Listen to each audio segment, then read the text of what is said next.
E estamos começando aí mais uma live de atualidades tributárias, né? Gente, olha só, eu coloquei ali no fim de semana algumas enquetes, tá?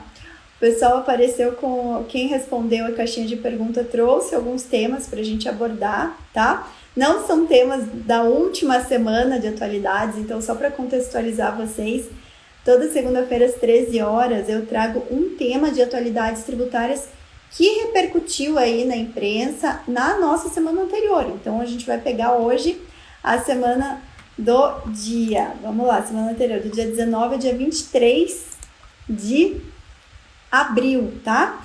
Então assim, o pessoal colocou aqui, deixa eu ver se aparece aqui para mim as caixinhas. O pessoal pediu para eu falar, ó, vamos ver aqui. Criptomoedas, ó, para falar de criptomoedas, deixa eu ver o que mais aqui o pessoal trouxe. Para falar da tese da limitação da base de cálculo para as contribuições do Sistema S. E o que mais aqui? Para o DIFAL, tá. Ó, alguns desses assuntos eu já abordei em outras lives, mas eu vou trazer em outros conteúdos para vocês, tá? Vou separar aqui alguns outros conteúdos para a gente falar sobre esses temas. Mas, gente, eu coloquei ali se vocês queriam que eu falasse sobre o tema que acabou sendo escolhido, que foi julgamento na semana passada pelo STF, declarando inconstitucionais alguns artigos da Lei Candir que faziam incidir o ICMS entre estabelecimentos do mesmo contribuinte, tá? Então, o que eu vou falar para vocês? Quem quiser quiser acompanhar melhor essa nossa aula de hoje, vá para o YouTube, tá? Nosso YouTube é Tributarista do Futuro. Então, vou compartilhar a tela com vocês. Eu vou até ver se eu consigo fazer compartilhamento, que eu nem sei se eu consigo aqui, gente. Eu acho que eu nem consigo compartilhar, será? Eu acho que eu não vou conseguir compartilhar. Mas se vocês quiserem ter uma experiência melhor, pode migrar lá para o YouTube, tá bom? E outra coisa, antes da gente começar, eu quero também deixar alguns recados, tá? A partir da semana que vem, vamos pensar, deixa eu ver que dia exatamente segunda-feira da semana que vem, dia 3 de maio, as nossas lives de atualidade, elas vão continuar acontecendo aqui para quem tá no YouTube, vão continuar acontecendo no YouTube, só que eu não vou mais transmiti-las pelo Instagram, Tributarista do Futuro, tá? Eu vou passar a transmiti-las pelo Instagram do IBPT Educação, tá? Não mais pelo Instagram do Tributarista do Futuro. A gente está fazendo alguns ajustes nas linhas editoriais, a gente vai começar a trabalhar com linhas editoriais exclusivas entre Tributarista do Futuro e BPT Educação. Por quê, gente? Porque Tributarista do Futuro, o foco é pegar a galera mais início de carreira, a galera que está migrando, a galera que quer se tornar tributarista, que está vindo de outra área, que está saindo do zero, tá? Já o foco do IBPT Educação é trabalhar com a galera que já está aí no campo de batalha, quem já é tributarista e quer ir além, tá? Quer continuar se aperfeiçoando, ou seja, né, a gente pega um público um pouquinho mais maduro dentro da jornada aí, como tributarista de inteligência de negócio. Então, vocês vão ver que a gente está ajustando a casa, a gente vai separar as linhas editoriais. Hoje a gente tem muito conteúdo repetido nos dois perfis, tá? Contudo, o canal do YouTube vai continuar sendo o mesmo, tá? Sempre foco tributário, só que a gente aí consegue trabalhar por playlist, né? Então fica mais fácil separar as linhas editoriais dentro do YouTube. Então a gente vai manter um canal do YouTube, mais os perfis de redes sociais, então Instagram, LinkedIn, Facebook, a gente vai separar um pouco os conteúdos, tá bom? Vamos trabalhar com o pessoal mais iniciante no Tributarista do Futuro, o pessoal que já é tributarista, já está no campo de batalha e está querendo evoluir aí dentro da carreira que já escolheu para ser a sua carreira, aí vamos ter alguns conteúdos mais focados, tá? Então, o primeiro ponto que eu quero alinhar aqui com vocês é esse, tá, gente? Olha só, a partir da semana que vem, dia 3 de maio, as lives de atualidades vão acontecer prioritariamente pelo YouTube, tá? Eu vou ver até como que eu faço para compartilhar a tela no YouTube aqui, utilizando o aplicativo que a gente está utilizando aqui, tá? Que não é o Zoom, a gente tá utilizando outro aplicativo. Senão, eu já vou me ajustar para poder compartilhar a tela para vocês visualizarem de forma melhor, para ser mais um conteúdo como se fosse uma aula mesmo. E Instagram do Tributarista do Futuro não vai mais estar transmitindo esse nosso encontro das segundas às 13 horas, apenas o Instagram do BPT Educação, beleza? Ok, gente?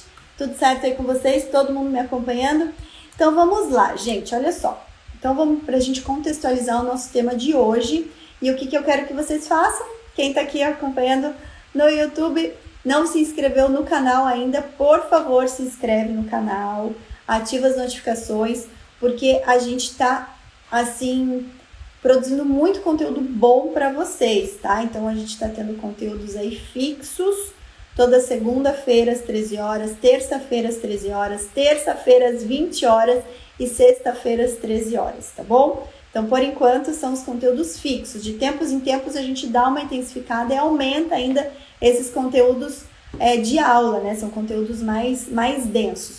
Fora os conteúdos mais curtos, os vídeos mais curtos que a gente está produzindo todos os dias aqui para vocês no YouTube, tá? Então, quem não se inscreveu ainda no canal, por favor, se inscreve e ativa o sininho. E sempre lembra de compartilhar. Se você sabe que esse conteúdo vai ajudar outras pessoas, por favor, compartilhe, tá? Gente, por que eu achei muito importante a gente trazer esse conteúdo hoje para vocês? Por quê? Porque pode ser que vocês não tenham percebido, mas nós tivemos aí, recentemente, tá? Julgamento pelo STF em meados do ano passado, tá? O STF lá em agosto de 2020 julgou em repercussão geral, que se tornou o tema 1099, tá? De repercussão geral. Ele julgou que o ICMS não deve incidir entre estabelecimentos do mesmo contribuinte, tá? Então, esse foi o primeiro ponto aí que eu quero colocar aqui para vocês. Então, vamos lá. Agosto do ano passado, nós tivemos esse julgamento do tema 1099, tá? Então, vamos aqui, o tema 1099, recurso extraordinário 1255855, tá? Que fixou a seguinte tese: não incide ICMS no deslocamento de bens de um estabelecimento para outro do mesmo contribuinte localizados em estados distintos, visto não haver a transferência da titularidade ou a realização de ato de mercância, tá? Então, esse foi o julgamento que foi tomado lá em agosto do ano passado e teve trânsito em julgado em outubro do ano passado também. Então, isso aqui já transitou em julgado, ok? Letícia, por que agora você está me falando coisas que já foram julgadas como se fosse uma novidade? Porque, gente, de fato, temos uma novidade aqui nessa situação. Por quê? Porque agora, deixa eu só pegar aqui. Porque agora, no dia 16, tá? No dia 16 de abril, o Supremo julgou de novo, tá? A sessão foi realizada no dia 16, acabou o noticiário repercutiu na semana passada. Julgou de novo o mesmo assunto, só que agora não em sede de um recurso extraordinário, mas sim em sede de uma ação declaratória de constitucionalidade, uma ADC, foi a ADC 49, tá? Essa ação declaratória de constitucionalidade, ela foi ajuizada pelo governo do Rio Grande do Norte, tá?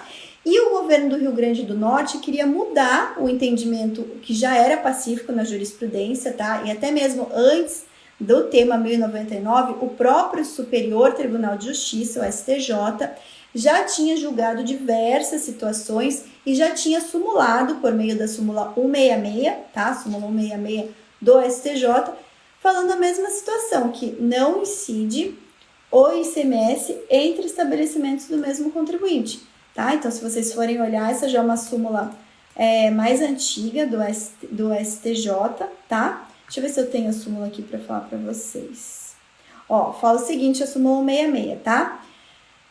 Não constitui fato gerador do ICMS o simples deslocamento de mercadoria de um para outro estabelecimento do mesmo contribuinte. Essa é uma súmula já bem antiga, já lá desde a década de 90, tá? Só que mesmo assim, os estados continuavam cobrando, tá? Veio o tema 1099 no ano passado e os estados continuaram exigindo o ICMS no deslocamento de mercadorias entre matriz e filial, entre filiais do mesmo contribuinte, tá?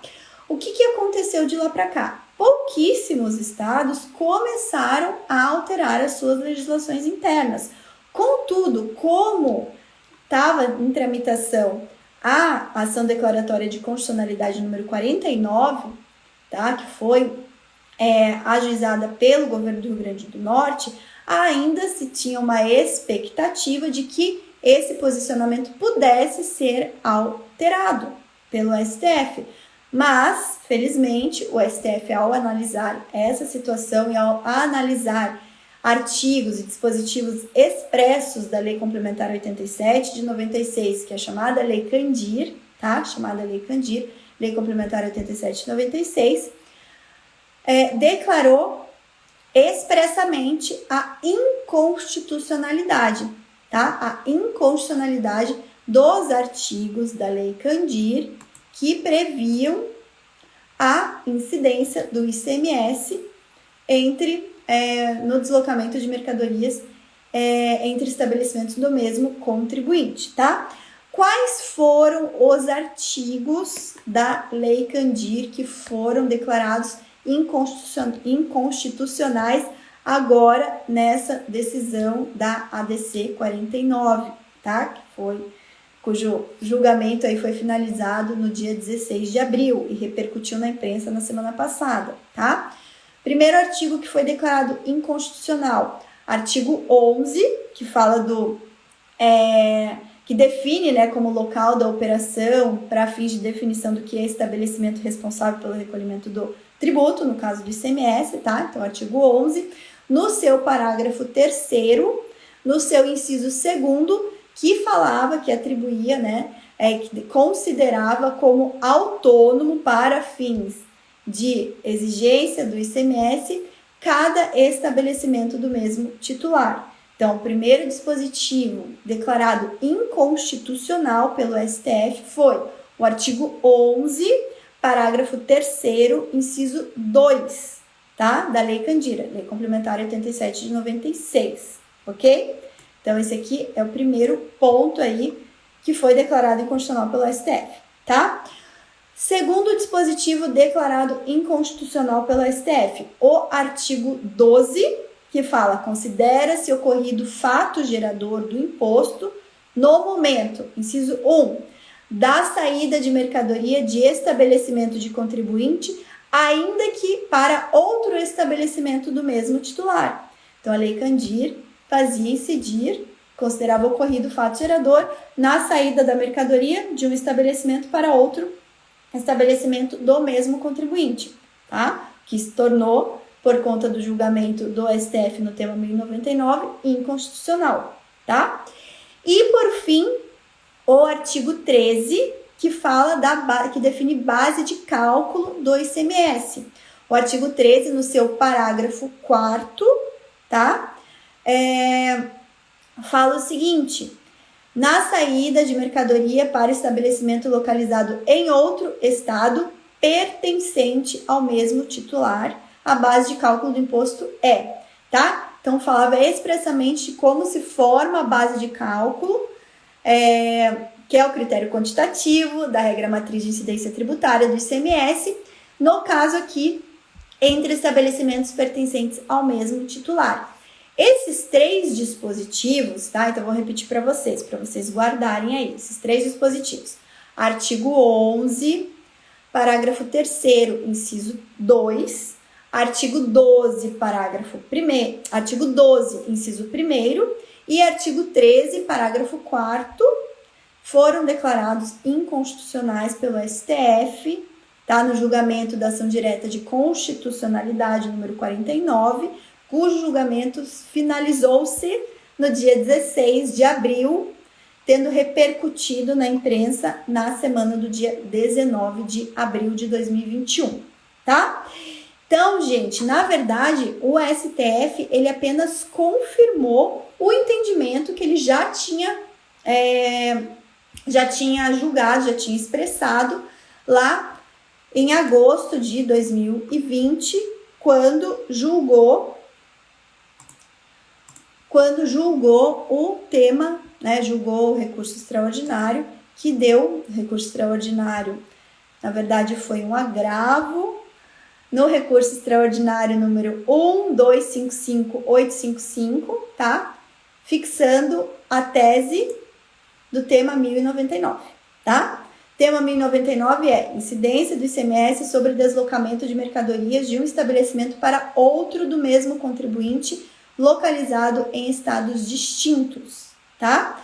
A tese fixada é: não incide ICMS no deslocamento de bens de um estabelecimento para outro do mesmo contribuinte localizados em estados distintos, visto não ocorrer a transferência da titularidade ou a realização de ato de mercância, tá?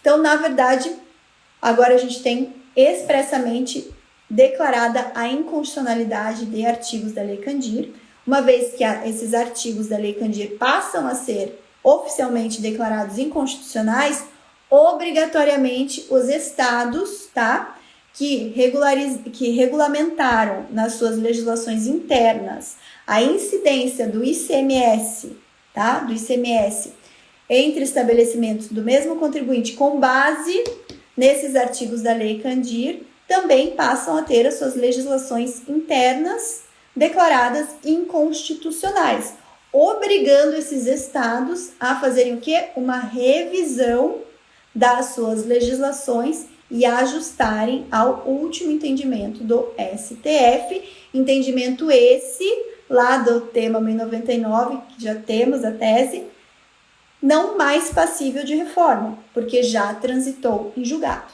ok? Já transitou em julgado no dia 14 de outubro de 2020. Agora, gente, vamos para questões práticas disso, tá? Coisas que a gente tem analisado aí com os nossos clientes, tá? Questões práticas que decorrem desses entendimentos. Isso quer dizer que agora automaticamente os contribuintes não mais precisam recolher o ICMS entre o deslocamento de mercadorias de estabelecimentos, tá? Matriz, filial ou entre filiais, tá? Primeiro, você contribuinte, precisa analisar a legislação interna do estado de destino dessa mercadoria. Porque se o estado de destino dessa mercadoria ainda não estiver ajustado a sua legislação interna a esses dois julgamentos, tá? Principalmente o julgamento do tema 1099, tá? Que foi julgamento do ano passado. Isso quer dizer que se a mercadoria estiver transitando, tá? Sem fazer a incidência do ICMS, e se uma vez que isso pare, por exemplo, essa mercadoria pare numa barreira fiscal, o agente de fiscalização vai exigir isso. E aí, para você derrubar isso, você vai ter o quê? Entrar com mandado de segurança, primeiro ponto, tá? Mandado de segurança vai ter a liminar concedida? Vai, só que isso muitas vezes dá um transtorno aí na operação. Segundo ponto, mesmo que não tenha parado na barreira, isso vai haver um cruzamento lá das informações e o Estado vai verificar que não houve o recolhimento. Se a legislação interna ainda prever a incidência desse tributo, o que vai acontecer? O contribuinte vai ser autuado, tá? E aí vai ter que se defender. Na defesa, né, vai ganhar, só que ainda vai ter esse transtorno. Então, nesse primeiro momento, ainda é uma análise de risco e é uma análise de como o contribuinte quer agir, tá? Como que dentro aí da viabilidade do negócio dele, como que ele quer agir. Letícia, então isso quer dizer que até que a legislação dos estados de destino das mercadorias seja ajustada, ainda é preciso ingressar com o mandado de segurança para poder afastar essa cobrança e dar uma segurança jurídica maior para o cliente? Sim, ainda é recomendável, tá? Para aqueles estados que ainda não tiverem normatizado e ajustado as suas legislações internas.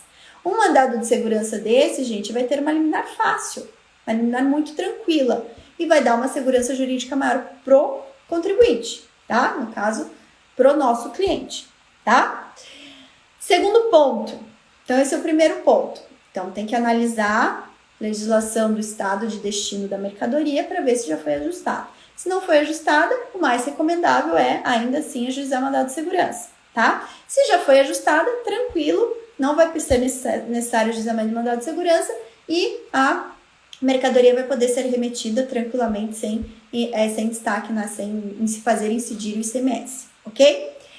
Segundo ponto que tem gerado aí muitas dúvidas em relação aos nossos clientes, tá?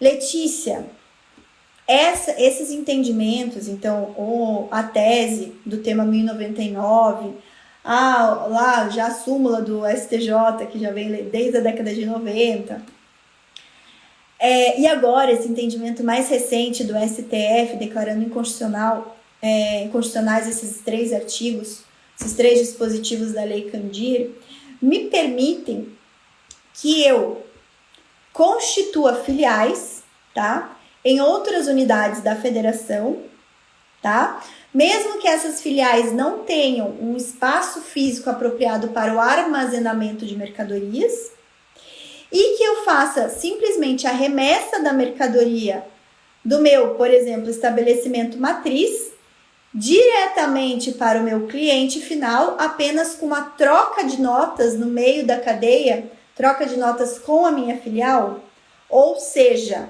a operação de fato vai acontecer da minha matriz direto para o meu cliente, comprador, mas no meio da cadeia eu vou fazer uma troca de notas entre a minha matriz com a minha filial, ou entre uma filial com outra filial. Eu posso fazer isso com base nesse entendimento do STF? O que vocês acham, gente? Se fosse o cliente de vocês perguntando isso, tá? Perguntando isso, o que vocês diriam ao cliente de vocês? Se vocês legitimariam esse planejamento tributário, tá? Porque esse é um planejamento tributário, já antecipo para vocês, bem comum, tá? Então, assim, cliente quer remeter a mercadoria, tá? De um estabelecimento para outro, apenas fazendo a troca de notas, porque a mercadoria sim vai do estabelecimento direto para o estabelecimento do cliente. Vocês legitimariam esse planejamento tributário, sim ou não?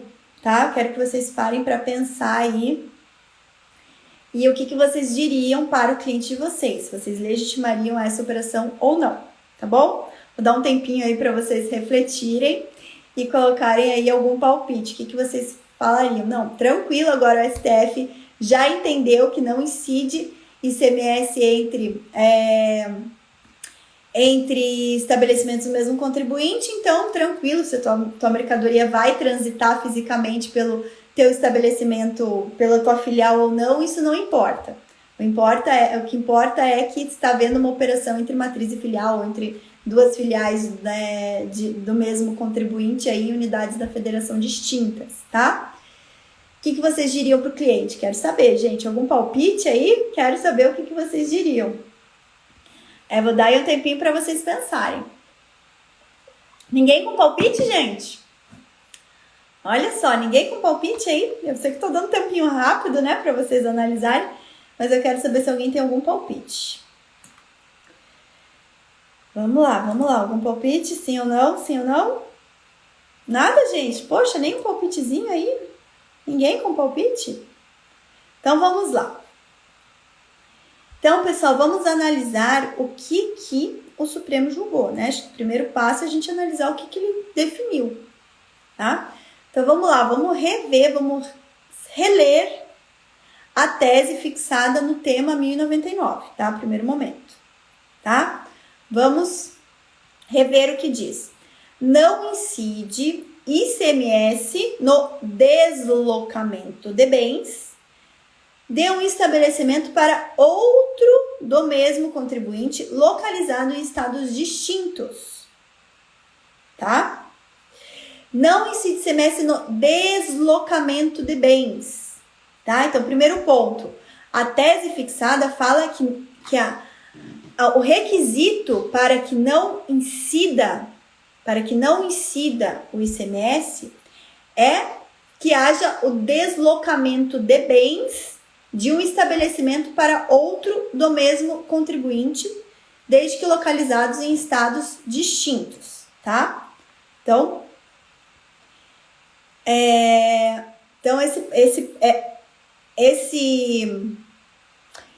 essa expressão aí que ficou muito explícita na tese, na tese que foi fixada, me dá a entender que para que não haja incidência do ICMS, precisa haver realmente o deslocamento físico da mercadoria de um estabelecimento para outro, tá? Então, vamos pensar que você abriu uma filial, essa filial é simplesmente um escritório virtual. E aí, se cai isso nessa operação, se cai numa fiscalização, o fisco vai olhar aquela filial e vai falar que é um escritório virtual que não tem espaço físico para armazenamento de mercadorias. Eu, na minha visão e no que eu recomendo para os meus clientes, eu vejo que isso é um risco. Essa operação é uma operação de risco, que é muito fácil para um fiscal que vá auditar esse tipo de operação falar que o contribuinte está, o quê? Violando a lei. Tá? Ele está violando, ele está fazendo uma operação que, na verdade, ela é uma operação simulada. Porque o que de fato o contribuinte quer é fazer a venda do seu estabelecimento para o cliente, porque é isso que aconteceu. A mercadoria saiu do seu estabelecimento, foi para o estabelecimento do cliente, só que teve uma troca de nota aí no meio do caminho. Isso, para mim, gente, pensando lá na teoria do planejamento tributário, no propósito negocial e nas diversas figuras de simulação, de fraude à lei, me parece muito claro que um fiscal, analisando essa operação, falaria que isso é um ato simulado, que o contribuinte está fraudando o espírito da lei, fraudando, no caso, o espírito do entendimento do Supremo, que foi expresso ao dizer que não incide ICMS no deslocamento de bens de um estabelecimento para outro. Ora, se não houve deslocamento de bens de um estabelecimento para o outro, mas sim um bem saindo de um estabelecimento, indo direto para o estabelecimento de um terceiro, de um outro contribuinte, me parece que o fato de ter uma troca de notas no meio do caminho não afasta a incidência do ICMS, tá? Por ausência de propósito negocial e por ato simulado. Tá? Lembrando que ato simulado, gente, muitas vezes ainda a legislação, aqui a gente não está analisando uma legislação federal, mas sim as diversas legislações dos estados, pode implicar ainda numa multa maior, uma multa qualificada, tá? Então, se a gente quer orientar o nosso cliente a fazer, de fato, um planejamento tributário, que esse planejamento tributário seja feito analisando esse propósito negocial, destinando um espaço para armazenamento das mercadorias, mesmo que seja um espaço de terceiro, tá? Então, o cliente pode abrir uma filial no escritório? Pode, tá? Só que ele precisa ter um contrato de armazenagem, por exemplo, com um armazém geral daquela localidade, em que aquele armazém possa recepcionar as mercadorias, tá? Precisa ter. E claro, Letícia, vai onerar a operação. Vai onerar. Porque você vai ter que contratar um armazém e vai ter que pagar esse armazém pela armazenagem, tá? Não vai haver incidência, mas você vai ter uma prestação de serviços ali. Então, vai ter que pagar para o armazém de fato armazenar. Mas mesmo assim é possível fazer diversos planejamentos tributários que tornem essa operação mais vantajosa do ponto de vista tributário, tá? É possível sim, principalmente pensando em operações em que a venda final é uma alíquota zero de ICMS, tá? Então, existem aí diversas operações, diversos benefícios fiscais, operações, por exemplo, operação que é muito normal aqui na minha região, são operações com fertilizantes, tá? Com insumos da agroindústria que possuem alíquota zero na transferência interestadual, tá? Então, você pode sim operacionalizar, fazer diversos planejamentos tributários que tornem a operação mais interessante, mantendo-se a legalidade, não simplesmente colocando uma filial no meio do caminho com troca de nota, tá? Então, são alguns cuidados que eu quero trazer para vocês, tá? Que eu já vi que já decorreram, já surgiu consulta, surgiu aí estudos de clientes para nós, em virtude desse julgamento, ok? Então, essas duas situações. Uma, questão da análise de risco, se é necessário ainda ajuizar, impetrar mandado de segurança para fazer valer a tese do tema 1099, enquanto não há ajuste da legislação interna do estado de destino. E o segundo ponto é o planejamento tributário com a criação de filial, como que ele deve se dar de forma legítima, tá? Observando-se aí o critério do propósito negocial. Tá bom, pessoal? Não sei se ficou claro para vocês, deixa eu ver aqui o que vocês estão colocando aqui no YouTube. A Bárbara está perguntando se quando as filiais são no mesmo estado, tá? Se a mera transferência também não gera incidência de ICMS, tá? Ó, o STF agora julgou entre estabelecimentos localizados em unidades distintas da federação, tá? Mas também em unidades da mesma federação, o próprio STJ já tinha julgado, tá? Que não incide, também em estabelecimentos dentro da mesma unidade, tá? Do mesmo estado, tá? A Lilian está perguntando: o valor na nota vai como custo para a filial. É uma nota de transferência só de mercadorias, tá? Não entendi o que você quis dizer como custo, tá, Lilian? Mas é uma nota de transferência aí sem incidência do ICMS, tá? Você acaba não colocando ICMS. A Esther, manter um depósito no estado de destino, sim, o ideal sim, Esther, é manter um local para armazenamento dessas mercadorias no estado de destino. Deixa eu ver o que mais aqui. Tá, Bárbara, eu já respondi. Isso, Bárbara, esse tema do STF, ele analisou expressamente o deslocamento de mercadorias entre estados distintos, tá? Tá, a Penha Moraes está perguntando o seguinte: os clientes que fizeram esse tipo de operação agora no início do ano e acabou pagando ICMS, podemos requerer o ressarcimento alegando essa inconstitucionalidade? Pode sim, tá? Mas aí você precisa, Penha, duas situações, tá? Para que você consiga o ressarcimento dos últimos 5 anos, o ideal ainda é ajuizar uma ação judicial, tá? Por quê? Porque o Estado não vai reconhecer isso, muitos estados não se ajustaram ainda às legislações internas, da grande maioria dos estados ainda está prevendo a incidência do ICMS entre estabelecimentos, tá? Do mesmo titular. Então, você precisaria pedir isso numa ação judicial, tá? Lembrando que o mandado de segurança, ele te legitima, tá? Você te dá o direito de você pleitear a compensação ou a restituição na esfera administrativa, desde que transitada em julgado a sentença do mandado de segurança, ou entrar com uma ação de repetição de indébito, né? Tem uma ação ordinária de repetição de indébito, que também hoje em dia já não apresenta mais risco, porque qual que é o risco da ação ordinária? É a sucumbência, uma vez que você perde, tem que pagar o honorário de sucumbência para outra parte.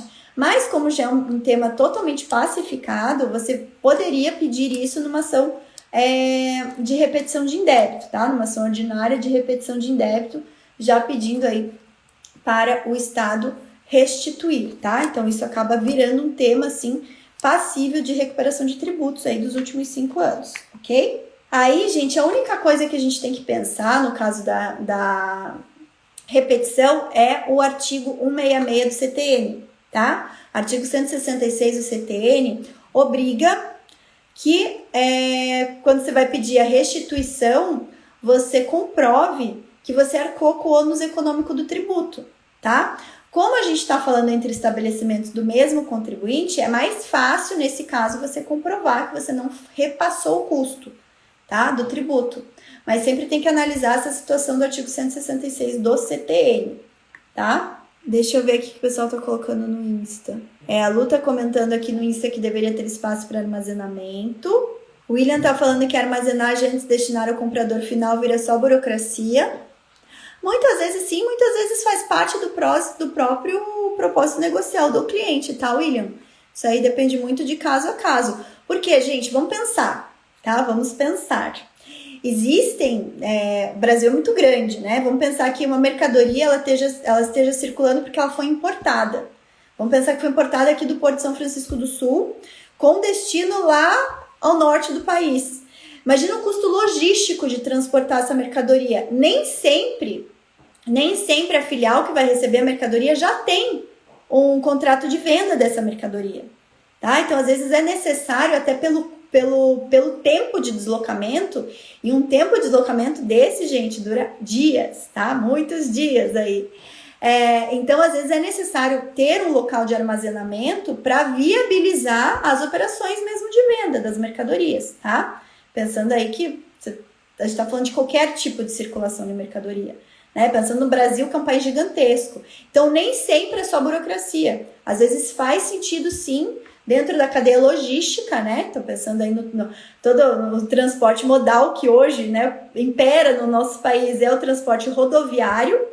Isso incidir em tempo, né? E mesmo se fosse cabotagem, por exemplo, né? Que é via navio no interior do país aqui. Também demora tempo, uma cabotagem, que não é tão utilizada. Outra é trem, né? Muitas vezes a transporte de mercadoria é multimodal, né? Envolve transporte rodoviário, trem e cabotagem, por exemplo.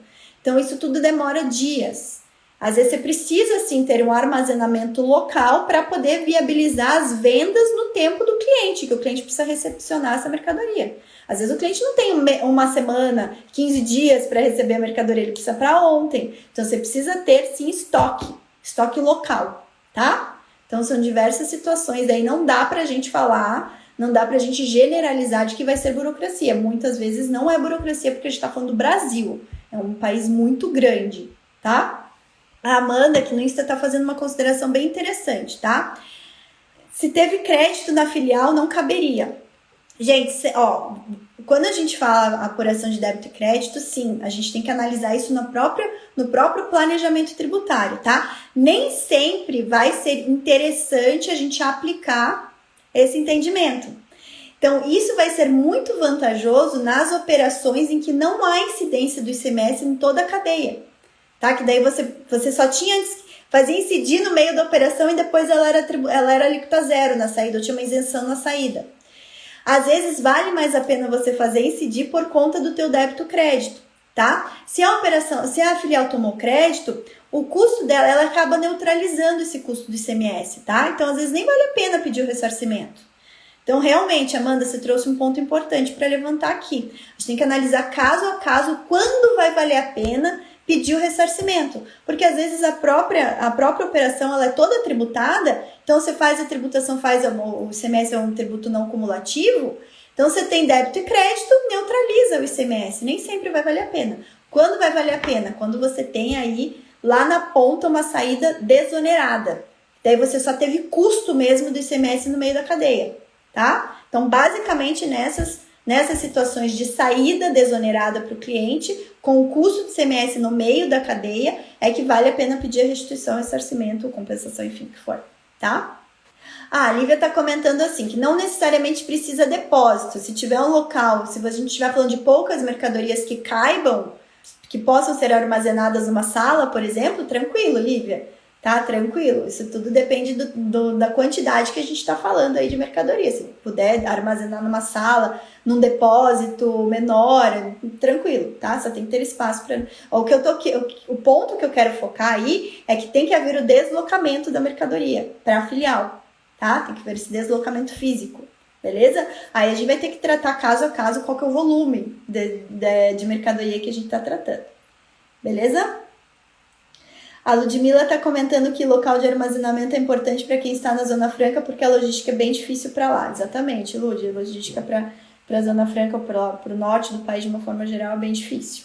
A Penha está perguntando se vale a pena pedir ressarcimento para empresas do Simples Nacional. Sim, na verdade a gente está falando de CMS, né? Se de uma vez que tem incidência CMS, mesmo com alíquotas menores, só tem que lembrar que a empresa do Simples Nacional quem compra de empresa do Simples toma crédito menor, mas a empresa do Simples ela está pagando ICMS também, só que de forma unificada na guia, né? Aí sim, também. Pessoal, deixa eu responder a última aqui. A Bárbara está falando que quando gera crédito ICMS, talvez não vale a pena ação judicial. Exatamente isso que eu mencionei, tá, Bárbara? A gente tem que analisar caso a caso quando vai valer a pena. Tá? A gente tem que pensar toda a cadeia, tá? Todo o fluxo dessa mercadoria, passando de cadeia para cadeia, as incidências em cada etapa, para ver se há um custo efetivo, se o ICMS ele é custo ou não, se ele fica neutralizado na cadeia toda, tá? Então, sempre sim, a gente tem que fazer uma análise caso a caso, beleza? Pessoal, entendemos? Então, era isso que eu queria passar para vocês hoje, tá? Eu agora, como sempre, segunda-feira, assim que eu acabo aqui com vocês a nossa transmissão no YouTube, eu entro no Zoom com os meus membros da comunidade tributarista do futuro para a gente falar de outros temas, outras situações de atualidade. Tivemos muitas da semana passada para essa, tá? Para vocês terem uma ideia, a gente vai falar de PIS/COFINS monofásico, tá? Porque a gente teve julgamento semana passada, né? Eu até comentei rapidamente com vocês que a primeira sessão, ela entendeu que não se aplica o artigo 17 da Lei 11.033 para fins de tomada de crédito de PIS/COFINS nas operações com alíquota zero, isenção, monofásico, enfim, continuamos a ter repercussão sobre isso. Cobrança de CMS cobrança de PIS/COFINS sobre variação cambial, Receita Federal regulamentou isso. Enfim, tivemos assim diversas situações, a gente está aí com 26 páginas de retrospecto tributário dessa semana. Então, finalizando aqui, pessoal, quem é membro da comunidade tributarista do futuro, entrem, é o mesmo link, sempre aquele link que fica lá em destaque na comunidade, link do Zoom, tá? É o mesmo, não muda. Então, entre para a gente comentar os outros casos da semana passada, tá? O que repercutiu, para a gente fazer o nosso encontro fechado agora. E quem ainda não é membro da comunidade tributarista do futuro, tá?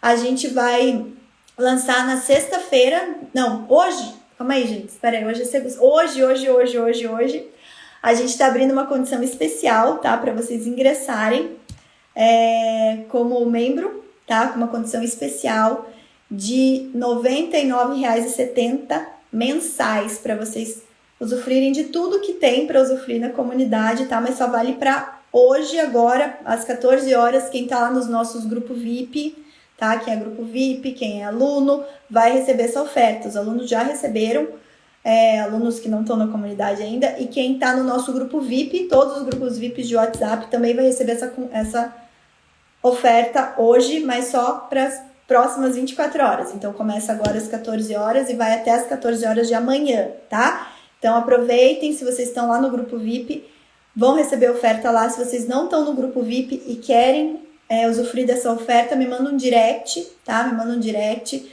no Instagram, forma mais fácil, ou comenta aqui no vídeo, tá? Comenta aqui no vídeo do YouTube e a gente vai fazer contato com vocês, tá? Comenta, deixa o contato de vocês, a gente entra em contato passando o link dessa oferta especial aí para as próximas 24 horas, tá?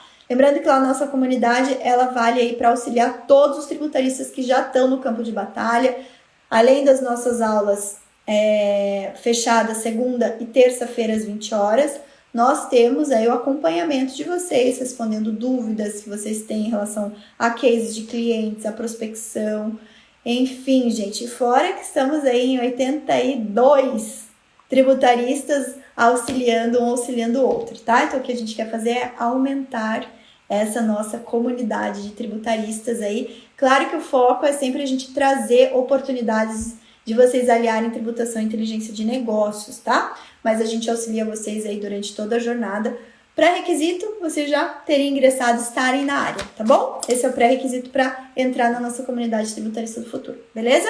Então, a gente já tem lá mais de 30 aulas já gravadas, bem mais de 30, devemos estar batendo aí mais de 40 aulas gravadas com assuntos, aulas mesmo, né? Além das lives de atualidade, que é uma vez por semana, a gente tem aulas semanais lá, sobre prospecção, sobre os 4 serviços de alto valor agregado, teses tributárias, recuperação de tributos, auditoria tributária, planejamento tributário, enfim, são temas variados, vale a pena, se você não está na comunidade ainda, vale a pena você entrar para se manter atualizado. É importante, na nossa área, a gente está sempre se mantendo atualizado. Vai custar só R$ 99,70 por mês para você se manter 100% atualizado na área, não precisar ficar dependendo aí de estar sempre fazendo outros cursos, tá? Letícia, mas tá, e como que funciona? Vocês podem, lá, gente, vocês têm a voz. A gente tá sempre passando enquetes para vocês falarem de temas que vocês querem que sejam abordados. A gente leva profissionais, somos em 5 professores dentro da comunidade, tá? E se tem algum assunto que não é da expertise de nenhum dos 5, a gente sempre traz gente de fora, os alunos também, volta e meia, tem a oportunidade de dar uma aula lá também, e criando essa autoridade e ficando, assim, tendo mais contato com falar em público, que é bem importante também para a jornada de vocês, tá bom? Então deixa aí esse meu recado final. Para quem quer entrar na comunidade tributarista do futuro, vocês têm aí 24 horas para fazer a decisão de vocês. Depois o valor vai subir para o valor normal. Se eu não me engano, é 200 e alguma coisa por mês. Tá bom, gente? Então vocês têm 24 horas aí com baita descontão aí para mais de 50% de desconto para vocês ingressarem na comunidade. Tá? Dúvidas ficam à disposição no direct sempre ou vão mandando aí nas mensagens que a gente vai, na medida do possível, buscar resolver todas as dúvidas de vocês, tá bom? Membros da comunidade, vejo vocês logo mais. Tchau, tchau!